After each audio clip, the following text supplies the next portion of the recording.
bersama sambil ngobrolin Citarum. Assalamualaikum warahmatullahi wabarakatuh. Sahabat Citarum, ketemu lagi di Ngonci Ngobrolin Citarum. Saat ini spesial banget di belakang Sani, lihat keren banget ya, ada banyak peralatan. Kita lagi di Badan Penanggulangan Bencana Daerah Provinsi Jawa Barat dengan Pak Bambang Imanuddin. Assalamualaikum Pak. Kumaha damang Pak? Bapak sebagai Kepala Bidang Kedaruratan dan Logistik BPBD Provinsi Jawa Barat. Laras Pak ya? Betul, betul. Nah Pak Bambang, pengen nanya nih, secara geografis Jawa Barat itu banyak kawasan rawan bencana, itu kenapa ya Pak ya? Ya, terima kasih Bu. Perkenalkan saya Bambang Imanuddin, Kepala Bidang Kedaruratan dan Logistik ya. Menyangkut pertanyaan tadi dari Ibu, ya betul, Jawa Barat ini merupakan supermarketnya bencana Bu. Ya, jadi boleh dikatakan supermarket karena komplit Pak. Ya, karena kontur Jawa Barat itu mulai dari selatan, pegunungan sampai ke pertengahan Bandung Bu, sampai ke hilir tuh flat gitu ya. Jadi masing-masing ada, kalau misalnya kita dibagi dari 3 segmen itu, ada daerah pegunungan campuran gitu ya, dan daerah flat. Nah ini untuk mengkondisikan kita dalam rangka mendekatkan rentang kendali kan gitu ya. Kalau misalnya kita daerah pegunungan sana nih, apa nih bencana di sana kan gitu ya. Dan barang material apa yang butuhkan sama kita, peralatan apa yang ada di sana. Begitu juga daerah flat ya, daerah Indramayu, Subang, Rawangan itu daerah flat. Nah itu apa juga yang dibutuhkan, peralatan dan sebagainya gitu ya. Sehingga kita bisa di segmen-segmen nih. Kalau misalnya kita bagi 3, ya misalnya daerah Jawa Barat Utara kan gitu ya. Jawa Barat Utara, oh ini wilayahnya flat, pasti ini banjir. Nah apa nih peralatan? Paling pompa di sana kan, perahu kan gitu, untuk mendekatkan rentang kendali. Daerah selatan gitu ya, daerah selatan tuh biasanya longsor kan gitu, banjir bandang karena konturnya perbukitan dan pergunungan Bu ya. Nah ini daerah tengah, variasi antara longsor dan banjir kan gitu ya. Jadi sudah terbagi, terpilah-pilah, sehingga itulah dari BPBD sudah menyiapkan, makanya simpanlah peralatan, misalnya beku di selatan kan gitu, perahu karet dan pompa di utara kan gitu Bu. Ya betul, jadi Jawa Barat ini sebagai supermarketnya bencana, mulai dari banjirnya, ada longsornya, tsunami-nya, gempanya kan gitu ya Bu ya, angin puting beliung. Nah ini kebanyakan emang bencananya bencana hidrometeorologi. Jadi hidrometeorologi itu hampir 90% ke atas lah. Kita bencananya itu adalah di hidrometeorologi. Ya. Hidrometeorologi itu ada banjir, angin puting beliung, longsor kan gitu ya. Gitu. 90%? 90% ke atas Bu. Itu tadi Bapak terbagi 3 wilayah Pak ya? Nah wilayah yang paling sulit atau yang paling parah deh kebencanaannya gitu, wilayah mana ya Pak ya? Wilayah selatan Bu. Selatan. Ya, wilayah selatan. Jadi ya selain sulit ya, itu biasanya banyak juga memakan korban jiwa kan di sana kan gitu ya, karena longsor tertimbun tanah itu ya, itu juga menyulitkan. Nah, selain itu juga jalan akses daerah selatan, kalau misalnya sudah longsor ini sulit juga kita masuk gitu ya, baik peralatan maupun logistik kan gitu ya Bu. Melihat cuaca ekstrim sekarang nih Pak ya, sebenarnya apa sih yang harus masyarakat lakukan dimulai dari rumah nih Pak? Nah ini jadi kalau misalnya masyarakat harus diedukasi, dikasih pengertian dan pengetahuan kan gitu ya, mengenai tingkat kebencanaan. Yang pertama lihat kondisi di sekitar rumah mereka, apakah berpotensi gitu ya terhadap adanya kebencanaan. Biasanya ini kalau rumah-rumah yang ada di Jawa Barat biasanya kadang-kadang ada di atas tebing, di bawah tebing. Nah ini yang perlu diantisipasi kan gitu, disiapsiagakan. Apa sih yang harus disiapsiagakan di sana kan gitu ya. Ya artinya dia harus melakukan pemantauan kan gitu. Kalau misalnya ada retakan, nah ini ya. Kalau misalnya ada retakan atau tanah bergeser, nah ini yang harus segera gitu, harus segera diinformasikan mereka itu kan. Oh ini ada, sehingga kita dari BPBD ya untuk melakukan asesmen tentunya apa yang harus dilakukan di daerah tersebut kan gitu. Nah, seberapa penting Pak knowledge atau informasi yang harus dimengerti oleh masyarakat terkait kebencanaan, khususnya mereka yang tinggal di rawan bencana nih Pak? Nah itu juga jadi knowledge ini ya, saya kira dari BPBD ya kita juga melakukan SPAB kan, edukasi mengenai kebencanaan kan gitu ya. Nah ini saya kira sangat-sangat penting ya knowledge ini dalam rangka meminimalisir atau zero accident kita Bu. Nah itu ya yang sangat penting buat kita semua Bu. Yang penting kita zero accident lah kan gitu ya. Nah gitu Bu. Jadi memang sangat penting ya Pak ya? Sangat penting. Kalau masyarakat pengen langsung datang ke BPBD terkait kebencanaan itu bisa Pak? Bisa, jadi sebenarnya kita ini punya jejaring sih sebenarnya ya. Dari tingkat desa, kecamatan sampai itu kita punya jejaring. Itu informasi kita cepat ya. Kita ada Barata ya, ada aplikasi Barata di belakang. Jawa Barat Tangguh Bencana. Jawa Barat Tangguh Bencana itu bisa dilihat. Jadi setiap itu ada informasi yang tertangkap di sini Bu.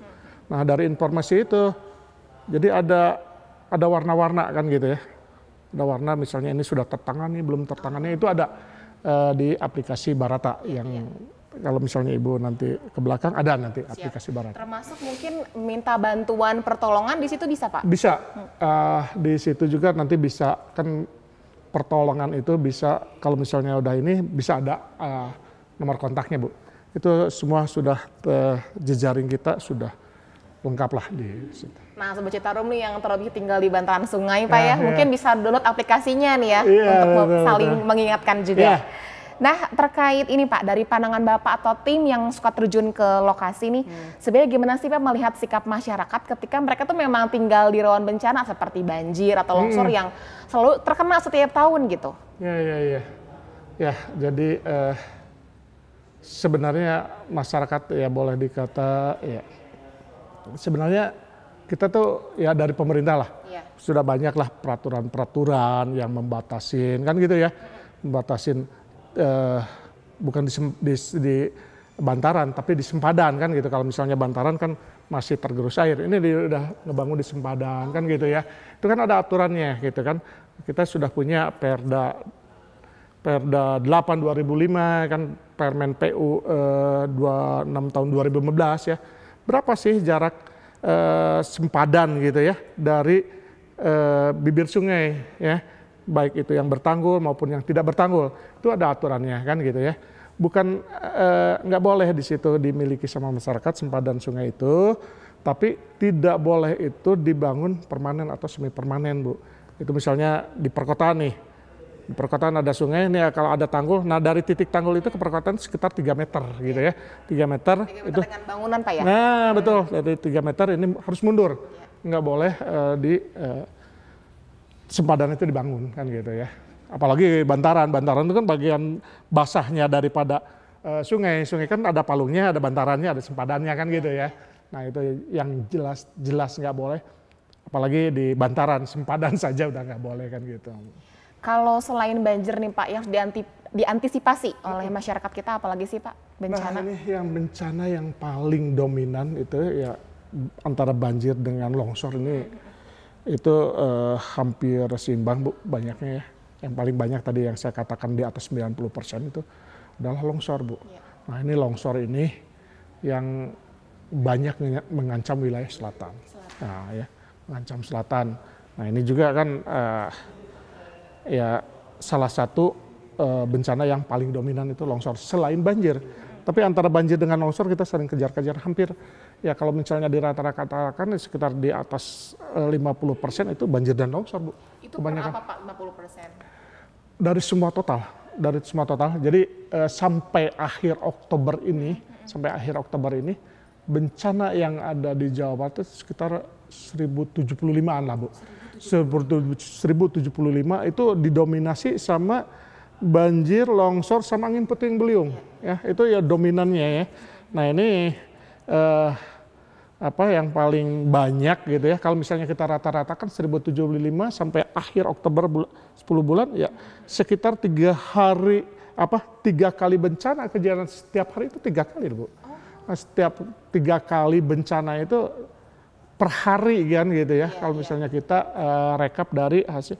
Nah itu adanya di sana, rekapitulasi itu adanya di Barata tadi Bu. Oh di aplikasi tadi. Nah aplikasi tadi yang laporan-laporan, laporan tuh ada yang sudah tertangani, belum tertangani sudah ada semua. Tadi Bu mengatakan 1.700-an ya bencana, 1.075. Apakah dari tahun yang dulu misalkan Pak ada peningkatan jumlah bencana nggak sih Pak dari dulu? Sebenarnya kita kalau misalnya dulu itu sebenarnya dulu itu sampai 3.000 per tahun. Cuman ada kesalahan daripada pengambilan data, Bu. Kalau misalnya dulu pengambilan data itu misalnya sekarang di Pamengpeuk itu ada 3 titik daerah sini, kecamatan sini. Nah itu kalau misalnya itu dulu tuh dihitungnya satu-satu. Nah kalau misalnya sekarang dihitungnya satu. Tapi dilihat dari tingkat bencana ada sedikit kenaikan lah dari tahun-tahun sebelumnya kan gitu.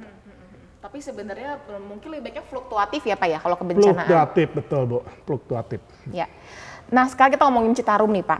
Kenapa sih setiap tahun langganan banjir?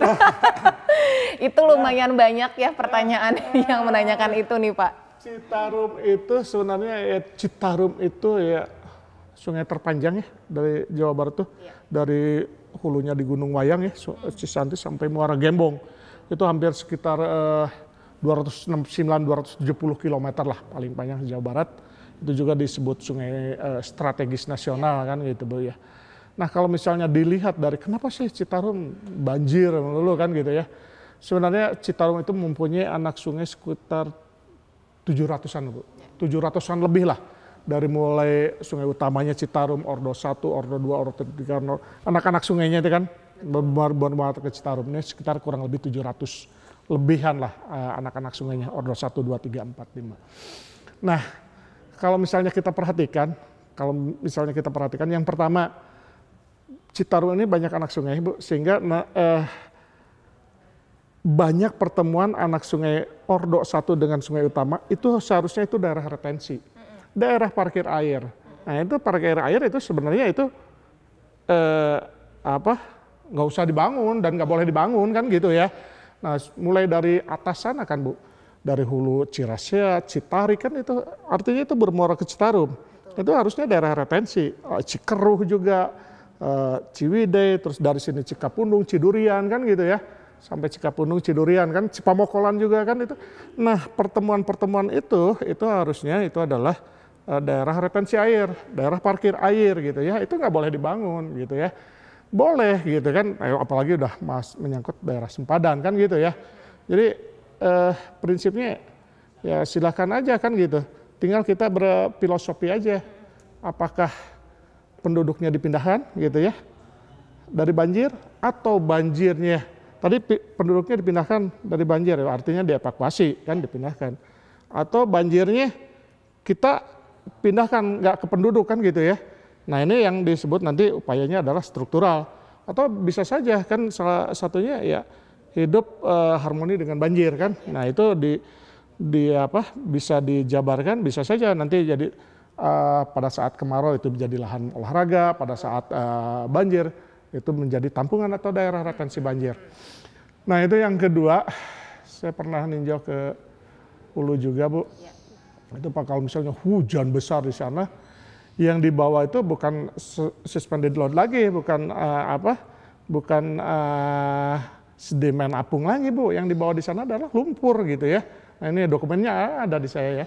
Jadi lumpur yang ada di sana itu ya itulah terjadi membawa sedimen ke daerah tengah, apalagi daerah hilir kan gitu. Nah ini sedimen loadnya itu sangat besar kan gitu ya. Ini salah satunya ya di hulu itu ada pola pertanian yang tidak berpedoman pada konservasi kan gitu ya Bu ya. Lalu terkait tadi nih Pak, berarti strategi dari BPBD apa aja nih Pak untuk mengatasi banjir di Citarum? Nah ini BPBD strateginya ya pertama ya tadi ya memberikan edukasi, lihat potensi, melakukan asesmen tentunya Bu, melakukan asesmen terhadap adanya potensi nih, ya potensi misalnya ya seperti banyak gerakan-gerakan tanah kan gitu ya, terutama ini di bagian hulu kan gitu ya, ini gerakan. Kalau misalnya di bagian hilir, ya ini lihat gerakan tanah terhadap tanggul kan gitu ya, nah ini perlu juga diantisipasi, perlu juga dikasih edukasi, dan yang terpenting dilihat juga nanti ini kalau misalnya ini kejadian ini evakuasinya kemana kan gitu. Nah ini BPD melakukan hal-hal seperti itu Bu. Dan yang terutama ini persiapan daripada peralatan kita. Ya, kami sudah kerjasama dengan BBW Citarum dan aparat setempat gitu kan. Ini coba BBW Citarum punya peralatan apa, kita punya peralatan apa, yuk kita sama-sama kan gitu Bu untuk mengantisipasi seperti itu. Artinya kita koordinasi dengan instansi teknis kan gitu ya. Instansi teknis jelas itu dari KPU-an ya, bisa dari provinsinya SDA Provinsi Jawa Barat, bisa juga dari BBW Citarum. Ini kita melakukan koordinasi dalam rangka meminimalisir apabila terjadi kejadian banjir. Nah, Bapak tadi mengatakan peralatan nih. Saya tertarik banget nih Pak, di belakang kita banyak peralatan. Mungkin bisa diceritakan secara ringkasnya peralatan apa aja nih Pak yang dimiliki BPBD? Ya, BPBD itu peralatannya nggak banyak Bu. Cuman ya kalau misalnya dibutuhkan insya Allah lah ada lah ya.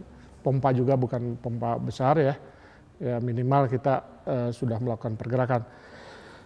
Yang pertama kita ada water treatment juga kita punya. Ada juga perahu juga kan, pompa juga kan, dan lain sebagainya, termasuk tenda-tenda juga kan gitu untuk pengungsi-pengungsi Bu. Nah ini juga kita punya ada perahu aluminium juga ada kan gitu ya.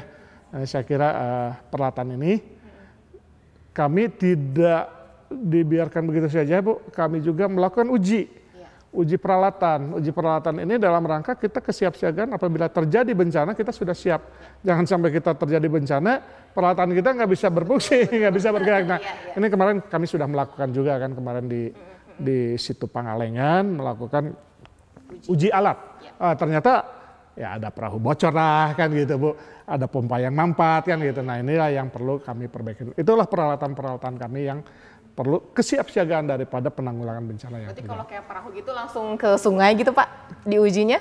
Kita kemarin diujinya di Pangalengan Bu, di situ. Oh di situ. Di situ yang ruangnya luas kan gitu ya. Ruangannya luas sehingga ini bisa memanuver kan. Baik itu pertolongannya bagaimana kan gitu ya. Cara ya terutama lah buat yang baru-baru kan harus pemeliharaan juga Bu, mengoperasikan daripada perahu kan gitu. Nah kalau Das Citarum sendiri Pak, ini 13 kota kabupaten itu banjir dan longsornya itu wilayah mana yang jadi prioritas BPBD? Ya prioritas itu yang pertama itu yang jelas yang pertama itu Dayakolot ya. Dayakolot itu karena banjir. Setiap tahun ya setiap tahun rutin. Sebenarnya sudah banyak sekali perubahan kan Bu, sudah banyak sekali dengan infrastrukturnya ya. Pertama dengan Curug Jompongnya, dengan Pladwai Cisangkuinya, terus kolam retensi yang di apa itu Bu, yang Andir juga ada kan gitu ya, Cienteng kan gitu. Itu saya kira udah bagus Bu, udah lumayan hebat gitu ya. Apalagi Cisangkuy kan, itu Cisangkuy saya kira sudah dialirkan ke sana, disodet kan gitu ya. Itu saya kira udah upayanya sudah bagus. Itu sudah sesuai gitu ya. Maksud kami ini sudah sesuai dengan pola dan rencana pengolahan sumber daya air yang sudah diputuskan melalui keputusan menteri. Nah ini ada pola dan rencana pengolahan sumber daya air. Di situ ada di dalamnya pengendalian daya rusak air Bu, ada konservasi kan gitu, ada juga pemanfaatan kan gitu ya. Di situ di pola itu ada. Jadi di pola itu udah jelas pengendalian daya rusak air ini. Di sini siapa, instansi mana, berbuat apa kan gitu ya. Berapa anggarannya yang diperlukan, nah di situ sudah ada. Nah ini yang dilakukan sama BBW Citarum itu udah menurut hemat kami udah sesuai dengan pola dan rencana. Jadi yang menjadi prioritas adalah daerah Dayakolot ya Pak ya? Dayakolot Bu. Dan kalau di hilirnya Karawang tentunya ya. Karena tanggulnya ada tanggul yang sering jebol karena sudah umurnya sudah ini Bu. Udah tua juga sih ya, jadi udah rada-rada labil lah. Kalau karakteristik sendiri nih Pak, bencana di hulu, tengah sama hilir seperti apa sih Pak? Ya kita lihat daripada sungainya ya, sungainya. Kalau di hulu tuh kebanyakan sungainya bentuk pi Bu, bentuk pi. Nah, itu artinya bentuk pi, artinya itu pasti kalau misalnya ini urusannya nanti dengan longsor, urusannya dengan gerusan. Itu saya kira itu banjir bandang kan gitu ya. Banjir bandang terjadi apabila ini terjadi longsoran, si sungai ketutup kan gitu ya, air penuh ini lemah gitu. Nah ini terjadi banjir bandang, biasanya seperti itu banjir bandang. Jadi aliran sungai itu tertutup sama longsoran ataupun tertutup sama batang-batang kayu kan, biasanya seperti itu. Airnya makin besar gitu kan, ininya lemah, airnya tekanan airnya makin besar. Nah itulah yang dikhawatirkan, ini terutama daerah Majalaya juga Bu. Nah ini daerah Majalaya terjadi banjir juga, di situ yang kita pantau daerah Majalaya, daerah Dayakolot dan daerah yang paling rawan lah di kita itu yang ya Dayakolot, Karawang, Majalaya, Majalaya, Karawang, Dayakolot lah kan gitu ya. Jadi hulu, ya? tengah hilir gitu ya. Hulu, tengah hilir, hulunya ya Majalaya lah kan gitu. Tengahnya Dayakolot, hilirnya daerah. Nah kalau terkait tanggul jebol nih Pak, yang tadi Bapak singgung sedikit di hilir Citarum, yang dilakukan oleh BPBD itu apa aja ya Pak? Nah itu sebenarnya kalau misalnya sebelum jebol ya kita biasanya suka dapat laporan nih dari masyarakat kan gitu. Kita melakukan asesmen Bu di sana, melakukan analisa di sana gitu ya. Nah, ini kita koordinasi. Setelah itu kita melakukan koordinasi dengan instansi teknis ya. Ini apa yang harus dilakukan kan begitu Bu, nanti dengan instansi teknis kita koordinasi. Ya, itu yang kita lakukan gitu ya. Tapi kalau misalnya sudah terjadi jebol, nah ini lain lagi kan gitu. Kita melakukan asesmen, kita bantu ya. Kita melakukan pembantuan ini secara darurat tentunya kan gitu Bu. Nah gini Pak, Bapak punya ini nggak sih BPBD kayak relawan gitu untuk orang-orang yang barengnya pengen saling bantu, itu ada nggak Pak? Iya. Dan bisa ikutan nggak sih gitu masyarakat umum? Ya, sebenarnya kita ada sekitar lebih dari 100 relawan Bu. 100 relawan, ada namanya Forum Pengurangan Risiko Bencana atau FPRB kan gitu ya. Kita ada kurang lebih lah 100-an. Nah gimana nih cara ininya kan koordinasinya, kita ada posko juga di belakang Bu. Posko untuk, nah bentar lagi nih FPRB ini akan mengadakan, akhir November ini akan mengadakan diskusi publik lah kan gitu ya. Diskusi publik mengenai kebencanaan. Nah ini sekitar kurang lebih 100-an lah FPRB, Forum Resiko Pengurangan Bencana. Forum Resiko Pengurangan Bencana. FPRB namanya gitu kan. Jadi kalau umum mau ikutan itu bisa Pak? Bisa, silahkan aja. Tapi yang kita ini kan organisasinya Bu, organisasinya Wanadri, PMI kan gitu ya.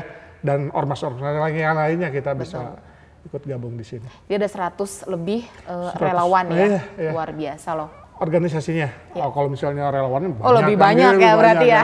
Anggotanya lebih banyak lagi. Iya. Nah Pak, pernah baca tentang tas siaga bencana nih Pak? Itu sebenarnya kita nih yang di rumah tuh wajib punya nggak sih Pak tas siaga bencana? Dan isinya apa aja nih Pak?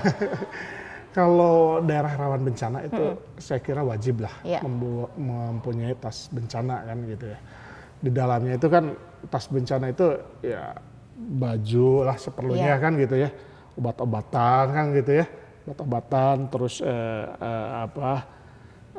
makanan kan gitu Bu ya, makan minum gitu ya dalam tas itu saya kira di daerah bencana itu wajib mempunyai itu. Dan yang paling penting di sana itu harus ada lampu sorot Bu, senter gitu ya. Kalau misalnya ini terjadi apa-apa kan dia bisa menggunakan lampu senter, itu yang paling penting. Ada cerita menarik nggak nih Pak terkait saat menolong masyarakat gitu? Aduh, bukan menarik ya, mengerikan. Mengerikan ya, aduh. Menyedihkan Bu, kalau misalnya urusan dengan kebencanaan ya, saya kira banyaklah pengalaman yang sangat-sangat tragis lah. Ya. Baru-baru kemarin kan terjadi di Ciamis kan gitu ya. Aduh Bu, datang ke sana orang ada anak kembar Bu Pipi, emang rumahnya di bawah itu tebing. Itu keinginan neneknya gitu kan, itu anak yang pertama juga. Ya udah, karena sudah panggilan mungkin ya Bu ya, udah panggilan dia ya mau gimana lagi kan gitu ya, itu udah takdir kan gitu ya. Nah yang menariknya Bu, ternyata kearifan lokal daripada kemasyarakatan di sana itu bagus gitu kan. Kerjasamanya, tolong menolongnya kan, bahkan rumahnya dia yang hancur gitu ya. Di depannya tuh ada rumah saudaranya. Tuh sampai di depan saya sama Pak Wagub. Ini kasihkan buat yang itu kan gitu, sampai itu. Saking ya kebersamaannya kan gitu ya, itu saya kira. Dan bahkan juga kemarin juga yang menarik, orang lain tuh banjir ya, anak-anak biasa tuh renang Bu di sungai kan lucu. Sampai saya ketawa-ketawa juga kan gitu. Ini orang lagi habis rumah gitu ya di pinggir sungai Cipalebuh itu kan, di Pamengpek itu sungai Cipalebuh itu kan besar. Rumah pinggir itu teh habis Bu, habis karena dia ngebangun saya kira itu di sempadan kan gitu ya. Kita mah udah nggak usah inilah, sudah bencana kan. Orang anak-anak kecil pada renang kan di situ kan, ada sedikit juga hiburan di situ Bu. Ya pada intinya ya semua mengerikan lah, apalagi sudah ada meninggal dunia kan gitu ya, saya kira. Nah itulah yang kita diminimalisir semuanya. Terakhir nih Pak, tips siaga bencana untuk Sobat Citarum dan warga masyarakat Jawa Barat. Silakan Pak. Ada tipsnya itu ya kenali ancamannya, kurangi resikonya, dan siap selamat kan gitu. 3 nih tipsnya ya. Tipsnya 3. Siap, Bapak atur nuhun pisan Bapak, seru pisan obrolan kita tentang kebencanaan di Jawa Barat nih. Jadi buat wargi Jabar ataupun Sobat Citarum mungkin bisa download aplikasi ya di Barata Pak ya, betul ya? Barata, betul. Barata untuk mengurangi dari resiko bencana. Betul. Ya, Sobat Citarum, segitu dulu nih episode kita kali ini. Kita akan ngobrol dengan episode lebih menarik lagi. Wassalamualaikum warahmatullahi wabarakatuh. Waalaikumsalam.